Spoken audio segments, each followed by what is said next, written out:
Hello everyone and welcome to Test Run. I'm your host Code Marvelous, and today I am joined by Ethan from the East Coast of the United States, who has had a lot of competitive success and actually came in fourth at Gen Con. Why don't you say hi, Ethan? Hi, everybody.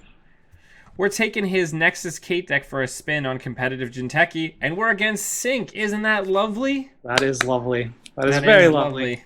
Yeah. So let's give him the good luck, have fun, and let's take a look at our opening hand. And do we keep this? We absolutely keep this. This is a snap keep. Snap keep? Yes. All right, so let me move my portrait to some place that's a little bit not in the way. And let's go to town and let's see how we do. All right, we're good to go. All right, so we're keeping it and away we go. Now, are we going to diesel to see if we can get the modded, or are we not going to bother? I would diesel, yeah. Yeah. I love this deck. I'm so excited to see if the way you piloted it is similar to how I've been piloting it since you published it. Yeah. Actually, I've been playing it since you published your one from New York region. Oh, great. I'm glad to hear it. But yeah, this is like the only shaper that I can play for some reason. All right, so we've got a random ice and a random server, which is weird. And we've got a sweeps week. Yeah. So let's go ahead and hit diesel. Yes. Click one diesel. Oh, look at that. Oh, this is wonderful. So, I mean, Opus, click Opus, install Beth would be, I think, the fairly obvious opening. Seems okay. Yeah, seems great. Yeah, because if he wants more money, he's more than welcome to get more money. Yeah. Well, and like, if he's going to give us free card draw. That's awesome. We need cards now anyways. Oh, man. So we get a fan site. So it's not the sexiest thing, but I mean, my turn here is install fan site and then take 6 off of Opus. We're in no rush, and he's not rushing us. Right. Yep. I mean, it's also worth noting we have the Nexus in hand. Yeah. All right. Okay. So he actually went up money so that we'd get the click instead of the draw, which is an interesting. So, like, the worst possible thing here is that this is a breaking news, right? And then you do score and then some sort of tag shenanigans. So we don't want to be too rich at the end of this turn. But that means we also probably don't want to run because we don't want to risk hard-hitting news. We really want to set up early game against Sync and just be prepared. So honestly, I would probably draw, take 4, install Nexus. Woo. So that would leave us with 1 extra click, or should I hit Nexus again? Oh, you're absolutely right. Forgot about Beth. Hit Nexus again. And then drop it? Yeah. And I mean, the jig is up, but what's he really going to do to us? Yeah. I think once they see Magnum Opus, they know it's going to be, some not great. It's going to be something Sync-based. Yeah.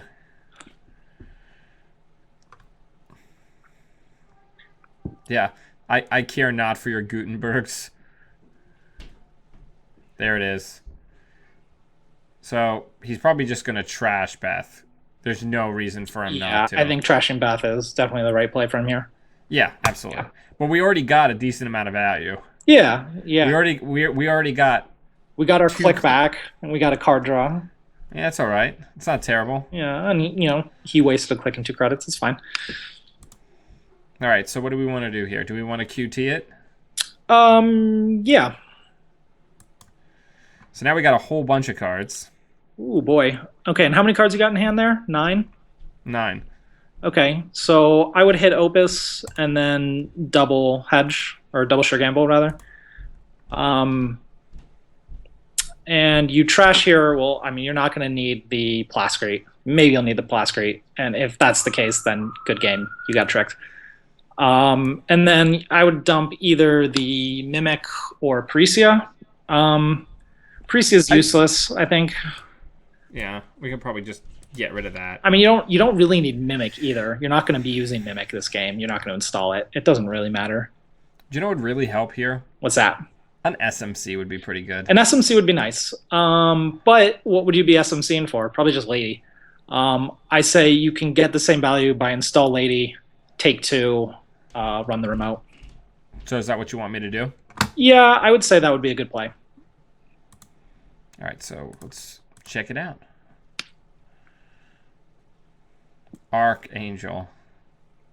The question is if you want to Nexus it. I mean, that's a better trace. Yeah, it's a better trace. I would Nexus it. Also, because you don't want him to bounce your Nexus back to hand. Like, that's no good right now. Yep, so he's leaving the base, so we'll just pump it by 3. Yeah. Feels good. A quandary. Well, all right. That'll keep us out. Probably Diesel. Hey. Let's throw down those rabbit holes. Now we are in business.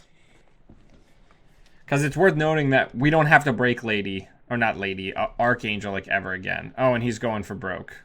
Yeah. All right, so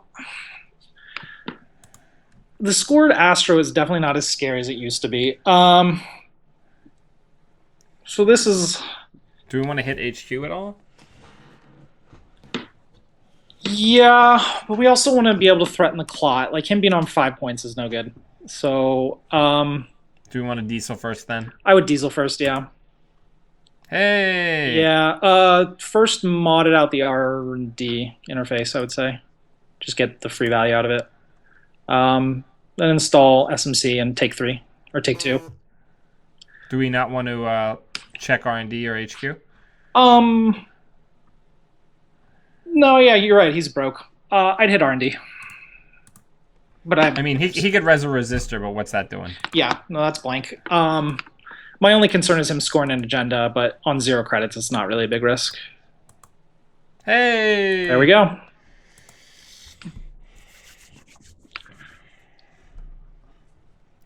And we've still just got this looming fan site, so he knows when we get Artist Colony, things are not going to go well. So what do we do here? We're kind of in an in-between turn. This is sometimes where I struggle with this deck. Yeah, so we want to get rid of the Astro, right? Like, we can't just let that sit there, but we're kind of broke. So I would take 6 and then trash Astro. Or Sansan, excuse me. All right, so we're going to just run through the Archangel and then Security Nexus, the Quandary? Yeah. Okay. That link, man, you get a lot of value out of it. It's huge. It is huge. All right, so we're going to boost by 1. Breaking that Archangel for 1 credit feels amazing. Yep.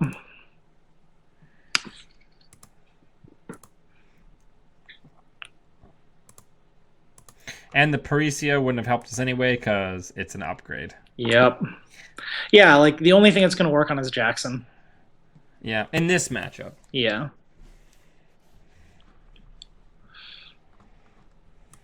So now you got the lock, right? So you take 6 and run R&D. Or you could take 4, run R&D, and run HQ. But I'd just take 6, run R&D. He's not going to be able to score an agenda because you can clot him. And yeah, we're going to just Nexus that. Yeah. Yeah, take your credit back. Hang it.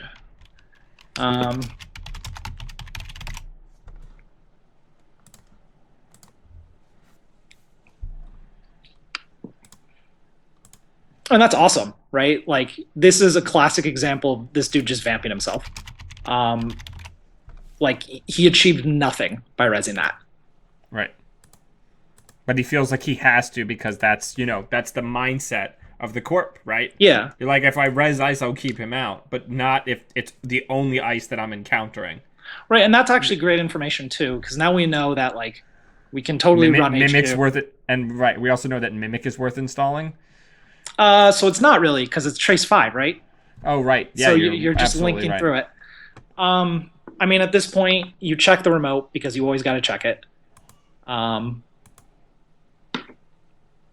What was his turn? He did draw a card. Okay.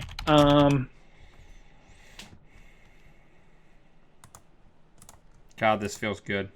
It sure does. This is why I love this deck, though. Like, it's dumb. Like the lock that it creates. Are we trashing the sand? Yeah, we're trashing it. Okay. And then take 4. And then maybe just run HQ. Force him to res it. Yeah. Check it out. See what it is. I mean, I'd like to say that I'm surprised, but I'm not. Yeah, so this is kind of scary, though, because he can do... the breaking news shenanigans. Yeah, with the Astro token, which means... he can go for a 2-point swing.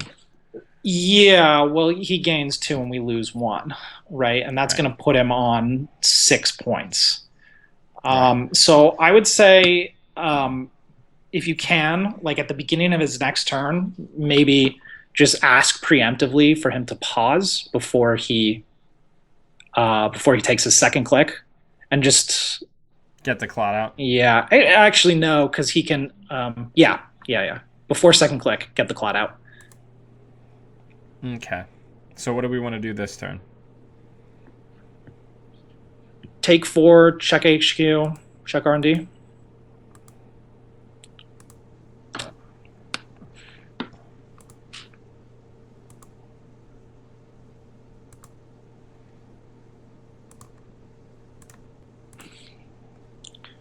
Feels good.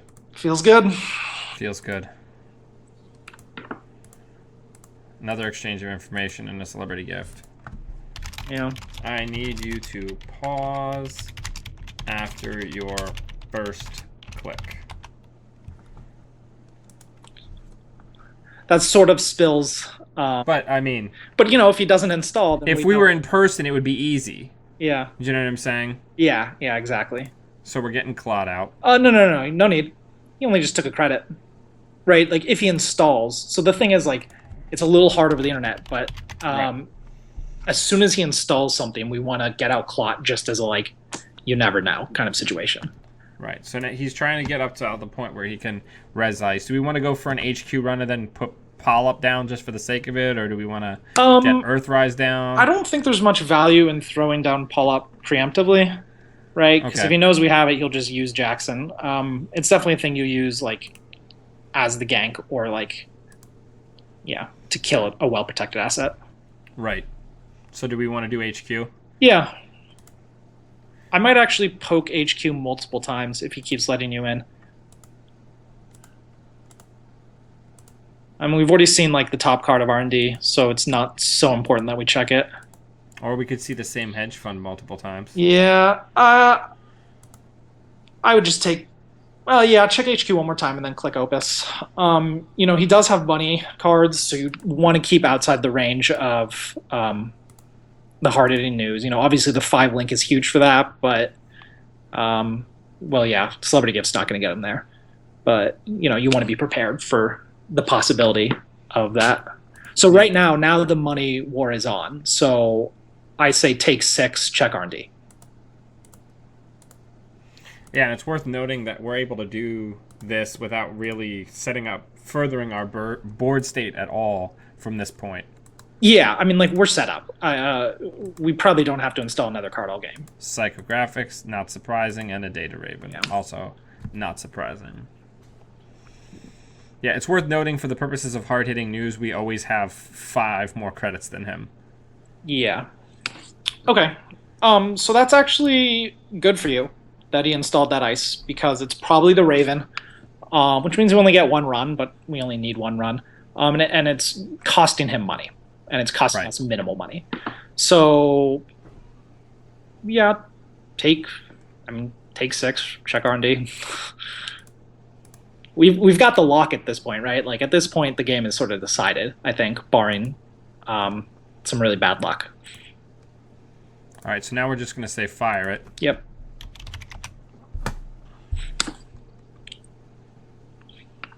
Because that trace is trivial. Yeah. Fair enough, yeah. Resistor. And breaking news. We're getting safer. Yep, only 1 left. Yeah.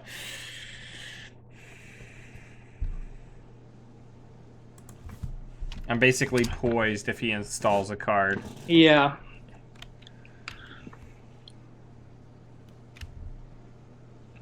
See, this is one of the things I like about this deck, though, is we were able to set this whole thing up reasonably fast. Yeah, it goes pretty quickly.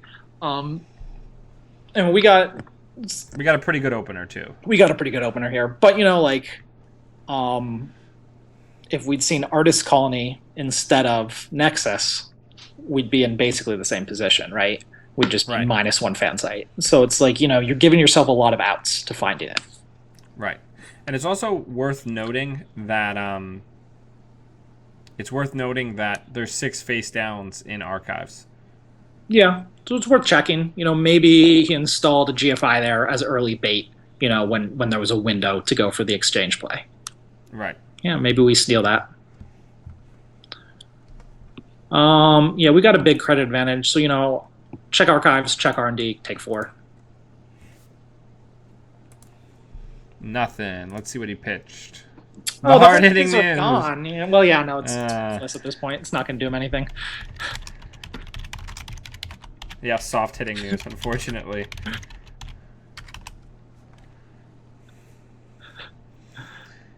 Yeah, so let's just do that thing that we do where we just make Data Ravens blank. Yep.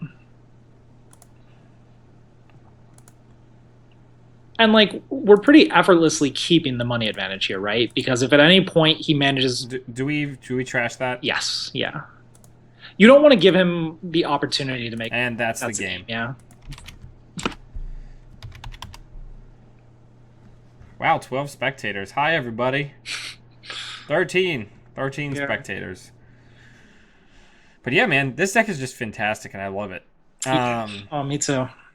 I would hope so, since you've been playing it for basically the entire competitive season. Yes. But since this game was over kind of quickly, why don't you give me a little bit of like the high-level plays and like what are some of the key mindset elements that people need to have when playing this deck? So let's talk about the sync matchup, actually, since we just played it. So for a while, sync was just a ridiculously good matchup for Nexus Kate. I mean, like, it was absurd how good it was for Nexus Kate. That is no longer true. I think Nexus Kate is still the favorite, but there are some builds out there that are just really aggressive and can give you a lot of trouble if you're not comfortable with what you're doing. A great example would be Sam Swede's sync list that he took to top 8 at Gen Con. And I know there were 1 or 2 other people who were on that list, including Ran, shout out DC Meta. And I think they went like 4 or 5-0 against Nexus Kate lists or something ridiculous like that. Like, they were really crushing them. And so I think the things you need to be aware of are hard-hitting news is massive. Early game. You're essentially immune to it late. Yes, yeah. I mean, late game, it's a joke. But it just slows you down a little bit more. And this guy did a decent job of capitalizing on that, you know, like going for the aggressive breaking news score, which we played around, right? We kept ourselves fairly low on credit so that the biggest target was just killing Beth. Right. If we had kept Beth, the power swing, like, we'd be getting an extra click would be every turn. It's ridiculous. It's absurd, yeah. And that's why I'm considering a second Beth, just to see her early. But anyway, yeah, so, you know, you want to play around the hard-hitting news in that way. And really not go for scores or runs, really, even, until you're set up. Right. And you really want to make sure that, you know, you are prepared, or that you have enough money to sort of combat the hard-hitting news trace. And then another thing is...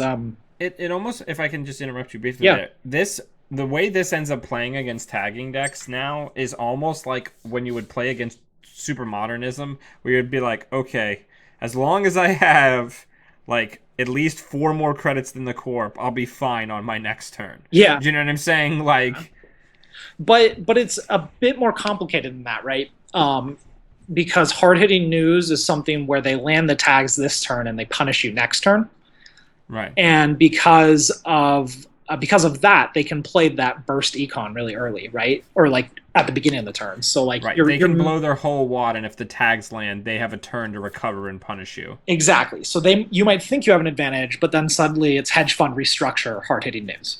So really being careful of that. And then I think the other key to this matchup is Artist Colony.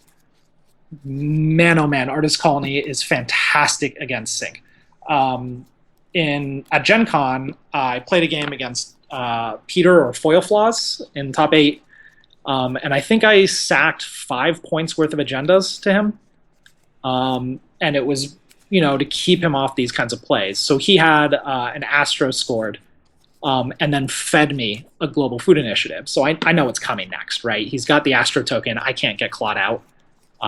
He's going to fast advance the breaking news and then do the swap. So I install Artist Colony, click 4.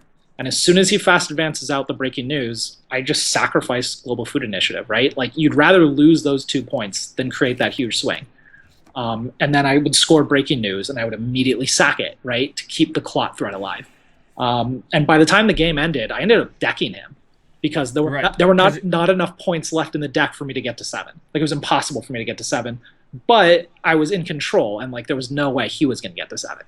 Right, and I was gonna say I had that against a Jinteki deck at my most recent meetup where I'm just like throwing agendas away to make sure that they don't win. Yeah, exactly. So there was definitely an element of that against Sync. Like obviously in a situation like we had in this game, we were just totally in control. But that's not always going to happen. Sometimes Sync is going to get a busted draw. Sometimes our draw is going to be terrible, and sometimes you're just going to get outplayed. Or just have an opponent who's really, really shrewd and really aggressive. And so knowing how to like control the pace of this match is really important, I think, against a skilled opponent. Yeah, those are all really good insights. And again, Ethan, thank you very much for coming on the channel and going all over the deck with me. Absolutely. Thank you so much for having me. Yeah. Everybody watching at home, if you haven't tried out the Nexus Kate deck, I'm going to have a link to it in the deck description. And until we see you all again, always be running.